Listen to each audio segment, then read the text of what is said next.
Level up ngayon ng aktor na si Anthony Jennings. Magkakaroon na kasi siya ng international debut kung saan bibida siya sa global horror comedy drama film na Mother Maybe.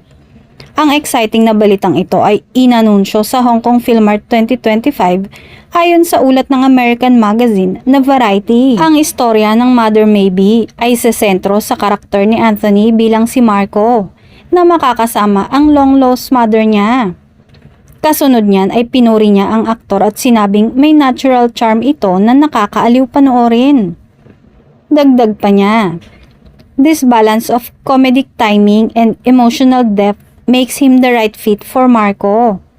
Wala pang detalye tungkol sa movie, pero ayon sa Southern Lantern Studios, magsisimula ang taping sa huling quarter ng taong 2025. Sa ngayon, ongoing ang action drama TV series ni Anthony na Incognito. Kasama ang ilang bigating artista kabilang na sina Richard Gutierrez, Daniel Padilla, Ian Veneracion, Kayla Estrada, Maris Racal at Baron Geisler. Ang recent movie din niya ay ang Social Climbers, katambal ang love team partner na si Maris. Samantala, nakatakda ring pumirma ng panibagong kontrata ang aktor sa ABS-CBN Star Magic.